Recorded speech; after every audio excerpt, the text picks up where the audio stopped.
अल्हम्दुलिल्लाह रब्बिल आलमीन वस्सलातु वस्सलामु अला मुहम्मदिल अमीन। मेरे दोस्तों, आज एक और अजीम शख्सियत का तारुफ लेके आपके सामने हाजिर हुआ हूँ। इनका नाम आपने थंबनेल पर मुलाहिजा कर लिया होगा। आपका नाम है हज़रत अब्बास बिन अली बिन अबी तालिब बिन अब्दुल मुत्तलिब। इनकी कुनियत जो है वो है अबुल फजल। और आप जो है वाक़या करबला के अंदर आपके हाथ में अलम था, अलमदार भी थे आप। वालिद का नाम हज़रत अली है और वालिदा जो थी उनका असल नाम तो फ़ातिमा है, लेकिन ये हज़रत फ़ातिमा बिनत मोहम्मद सल्लल्लाहु अलैहि वसल्लम नहीं है। इन्होंने अपनी इसी वजह से कि लोग कंफ्यूज ना हो, इसीलिए इन्होंने अपनी कुनियत जो थी वो उम्मे बनीन रख ली थी। उम्मे बनीन नाम से मशहूर हुई। यानी ये बेटे थे हज़रत अली और उम्मे बनीन के। उम्मे बनीन के 3 और बेटे थे, यानी इनके हज़रत अब्बास के जो 3 और भाई थे, उसमें एक का नाम था हज़रत उस्मान, एक का नाम था हज़रत जाफ़र और एक का नाम था हज़रत अब्दुल्ला। इनके 3 और भाई थे, यानी ये 4 भाई थे। और चारों भाई जो है हज़रत हुसैन रज़ी अल्लाह ताला अन्हु के बहुत ज़्यादा, आपसे बहुत ज़्यादा मोहब्बत रखने वाले थे। आपकी पैदाइश जो हुई हज़रत अब्बास की, ये 26 हिजरी के अंदर आपकी पैदाइश हुई, जब हज़रत उस्मान रज़ी अल्लाह ताला अन्हु के दौर था खिलाफत का, यानी हमारे तीसरे खलीफा का। शहादत जैसे कि आप जानते हैं, शहादत जो है वाक़या करबला के अंदर 61 हिजरी में आपकी शहादत हुई। बनु उमैया का दौर चल रहा था, मलूकियत आ चुकी थी, उस दौर के अंदर आपकी शहादत हुई। इनके ताल्लुक़ से कुछ बातें आपके सामने रख के अपनी बात को ख़त्म करूँगा। ज़्यादा लंबी वीडियो नहीं बनानी, सिर्फ इनका तारुफ ये रखना है कि ये है कौन।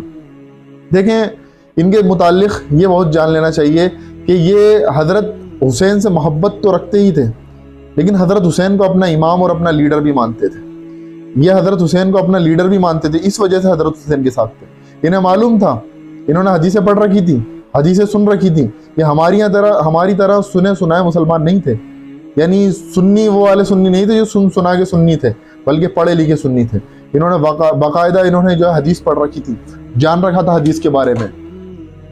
इनके मुताल्लिक़ जब ये करबला के मैदान में पहुंचे हैं हज़रत हुसैन के साथ, और इनके भाई भी यहीं मौजूद थे, तो अलम इनके हाथ में था।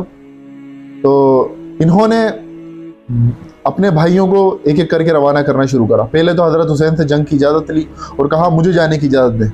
हज़रत हुसैन ने कहा कि तुम तो, हमारे हाथ में तो अलम है, तुम तो अलमदार हो, तुम्हें नहीं जाने दिया जाएगा।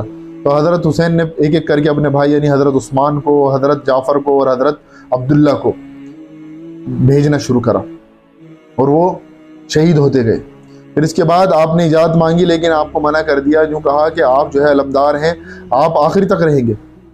जब ये अपने खेमे की तरफ जा रहे थे उसी घेराबंदी के दौरान, तो इन्होंने देखा कि बच्चे प्यास से बिलख रहे हैं। कई दिन हो चुके हैं बच्चों को प्यास से बिलखते हुए, घोड़े भी प्यास से बिलख रहे हैं। इनसे रहा नहीं गया। इनकी शुजाअत और इनके बारे में ये बात देखने की कि जब ये शहीद होने के लिए आए तो इनके पास कोई आने को तैयार नहीं था। इतने ताकतवर, इतने लंबे चौड़े लहीम शहीम इंसान थे। और जुर्रत, अब्बास के मायने ही शेर के होते हैं, बब्बर शेर।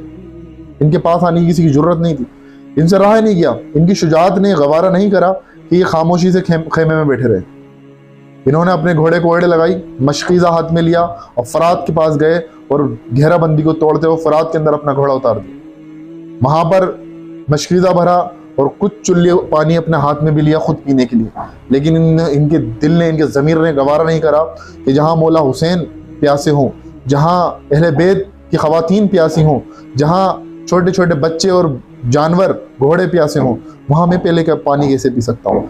प्यासे वापस लौटे। जब उमर बिन साद ने इनको देखा और शिमर ने इनको देखा, तो इनके ऊपर तीर चलाने की हिम्मत ना हुई। इनके सामने से किसी की वार करने की हिम्मत ना हुई। इनके पीछे से इनके एक हाथ पर बाजू मारा गया। इन्होंने मशकीज़ा दूसरा हाथ में पकड़ लिया, दूसरा हाथ भी काट दिया गया। मशकीज़ा अपने दांतों से पकड़ लिया। फिर मशकीज़े के ऊपर तीर चलाया गया, जिससे इनके गले पर और छाती पर भी जो है जख्म आए। फिर इसके बाद जो है इनके ऊपर तीरों की बारिश करी गई। घोड़े से गिर गए।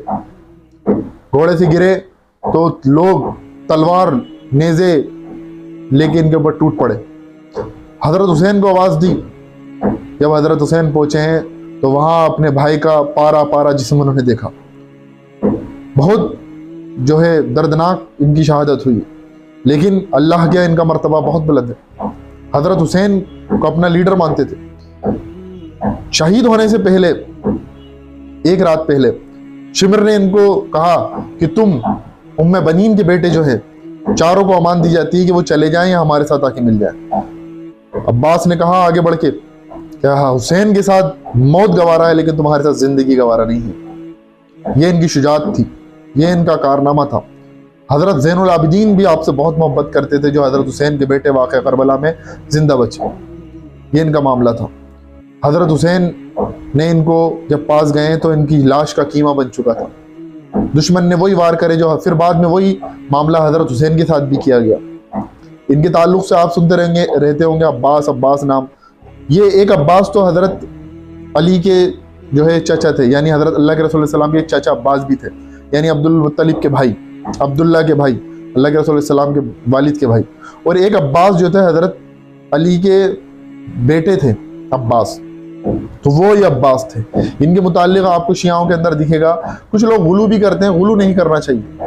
آپ دیکھیں کتنی عظیم شخصیتیں ان سے استفادہ حاصل کریں، ان کے بارے میں پڑھیں کہ ہمارے اسلاف کیسے تھے، ان لوگوں نے قربانی دی، کیوں جانیں قربان کر دی۔ اور ان کی ماں والدہ، جہاں سوتیلی مائیں، ہم اگر مغل امپائر کو اٹھا کے دیکھیں، مغل امپائر ہی کیا، آپ خلافت راشدہ کے بعد کی اگر ملوکیت کو اٹھا کے دیکھیں، اور جب تک اوٹومن امپائر ختم ہوئی ہے، اور دیگر اور ملوکیت کو اور بادشاہت کو بھی دیکھیں آپ، تو وہاں پر بھی آپ یہی پائیں گے کہ سوتیلی مائیں اپنے بیٹوں کو بادشاہ بنانے کے چکر میں سوتیلے بیٹوں کا قتل کروا دیتی، اور سوتیلے بھائیوں میں لڑائیاں ہوتی تھی تخت کے لیے۔ وہاں آپ دیکھیں سوتیلے مطلب دوسری ماں کے بیٹے ہیں۔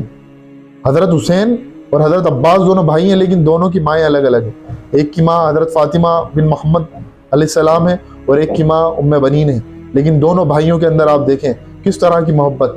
حضرت حسین کو اپنا لیڈر، اپنا امام، اپنا آقا مانتے تھے، بھائی سے بڑھ کر اپنا آقا، اپنا لیڈر مانتے تھے۔ یہ تھے حضرت حسین کی جانثار ساتھی۔ ایسے ساتھی جب میسر ہوتے ہیں تو انسان اقدام کرتا ہے، اور انسان جو ہے پھر کچھ کرنے کا جذبہ رکھ سکتا ہے۔ جہاں حوصلے پست ہوں، جہاں حوصلے ٹھنڈے ہوں، وہاں کوئی اقدام نہیں کیے جا سکتے۔ حضرت حسین اس لیے 72 لوگوں کے لے کے نکلے تھے کہ انہیں معلوم تھا یہ 72 ہزار پہ بھاری ہیں، ان کا ایمان ان پر بھاری ہے۔ اللہ تبارک و تعالیٰ سے دعا ہے کہ پروردگار ہمیں کہنے سننے کے ساتھ ساتھ عمل کی توفیق عطا فرمائے۔ وآخر الدعوانا الحمد للہ رب العالمین۔